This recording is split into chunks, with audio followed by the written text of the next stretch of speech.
dalam negara. Yang kedua, jangan pernah berikan ruang kepada kelompok fundamentalis di media-media resmi mainstream tingkat nasional. Yang ketiga, yaitu jangan pernah memberitakan segala kebaikan sebesar apapun yang dilakukan oleh kelompok fundamentalis. Yang berikutnya, setiap kesalahan sekecil apapun yang dilakukan oleh kelompok fundamentalis harus diviralkan, harus disebarluaskan, dan harus diulang-ulang. Nah, supaya itu melekat di hati masyarakat bahwa mereka adalah orang-orang yang tidak layak untuk diberikan tempat di kita punya negeri atau di negeri Islam. Nah, kemudian nggak sampai di situ, kelompok fundamentalis yang manapun jangan pernah sebut mereka dengan rentetan gelar-gelar akademik mereka. Nggak boleh. Apakah itu gelar-gelar kehormatan di tengah masyarakat atau gelar akademik, profesor, doktor, dan lain sebagainya. Nah, cukup sebut namanya aja untuk mengopinikan di masyarakat bahwa kelompok fundamentalis itu kuper, bodoh, tidak berpendidikan, tidak punya gelar, nggak ngerti dunia akademik, dan seterusnya. Jadi cukup sebut nama mereka, tidak perlu diberikan embel-embel yang lainnya. Nah, kemudian nggak sampai di situ. Jadi masih banyak lagi yang mereka lakukan.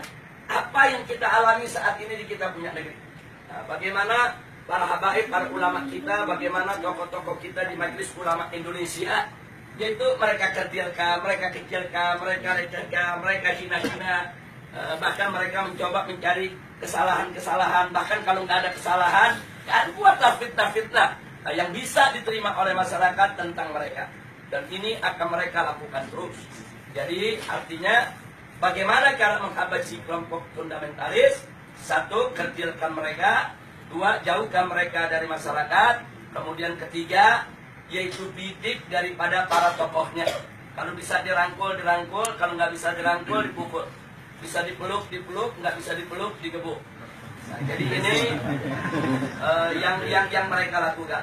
Nah, baik, sekarang yang kedua. Lalu bagaimana dengan kelompok modernis? Kelompok modernis bagi mereka yaitu statusnya aman.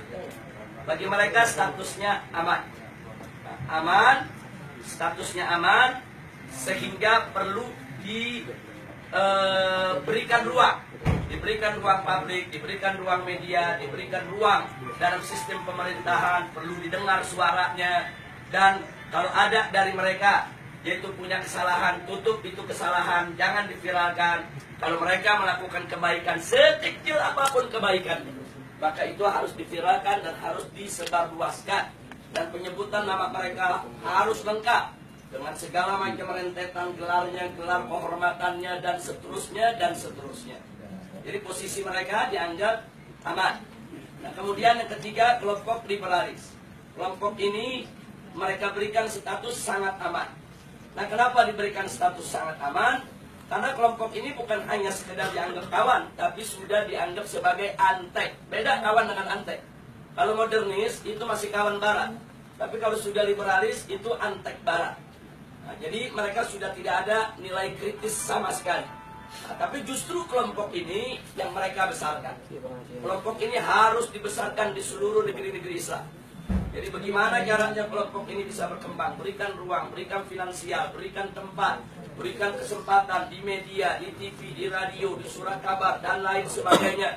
Kemudian pendapat-pendapat mereka viralkan, seolah-olah itu merupakan pendapat daripada masyarakat Islam internasional, dan seterusnya. Dan libatkan mereka, undang mereka kalau ada konferensi internasional di mana saja, untuk lebih memantapkan posisi mereka di tengah masyarakat. Dan kalau mereka punya kejelekan, sejelek apapun, sebesar apapun, yaitu supaya disembunyikan. Jadi jangan kaget kalau tokoh-tokoh liberal di Indonesia ada di antara mereka yang menghamili sekretarisnya, yang memperkosa pegawainya, tidak pernah muncul di media.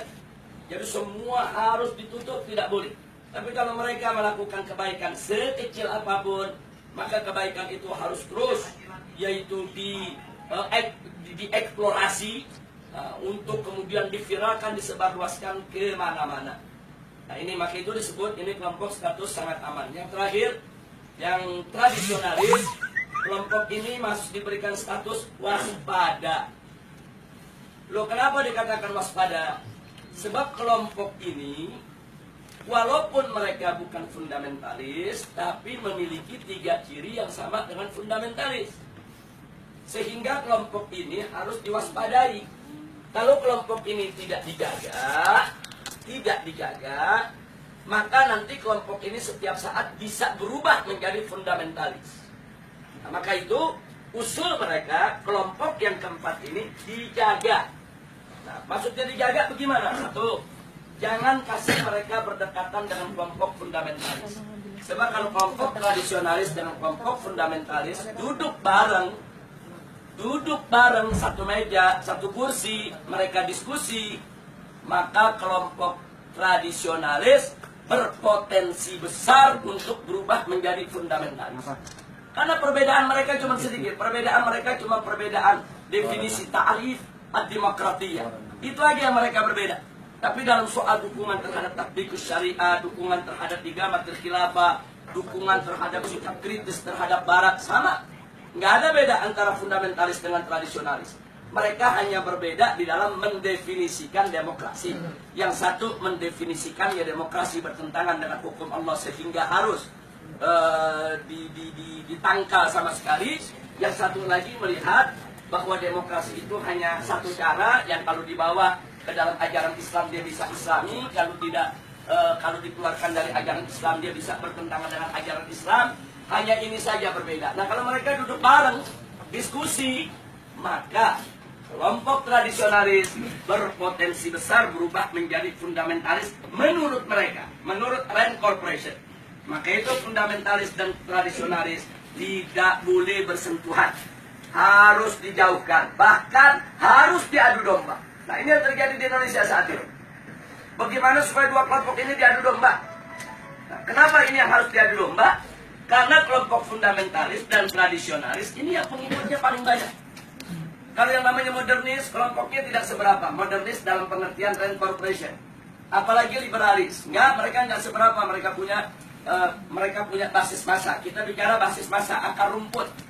Nah, yang memiliki basis massa akar rumput yang sangat kuat hanya kelompok fundamentalis dan kelompok tradisionalis. Maka itu kalau ini bersatu, ini akan menjadi satu kekuatan umat Islam yang maha dahsyat, yang bisa merontokkan kekuatan mereka, sehingga mereka akan melakukan berbagai macam upaya bagaimana dua kekuatan ini untuk tidak bersatu. Nah, itulah sebabnya aksi 212 di mata mereka ini merupakan persatuan antara fundamentalis dan tradisionalis, dan mereka sangat panik.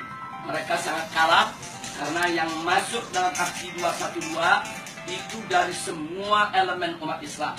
Apapun organisasinya, apapun partai politiknya, apapun mazhab pemikirannya. Mereka datang, mereka tidak tanya, Anda NU, Anda Muhammadiyah, Anda FPI, enggak. Mereka enggak nanya, Anda P3, Anda PKS, Anda PKB, enggak. Mereka enggak nanya. Mereka enggak nanya mazhab, Anda Syafi'i, Anda Hambali, Anda enggak. Mereka nggak nanya Anda ini termasuk yang Aswaja, yang Wahabi, atau yang Salafi dan lain. Enggak ada. Mereka hanya tahu Anda Muslim, saya Muslim, kita datang untuk bela Islam. Justru ini yang menakutkan musuh. Nah, karena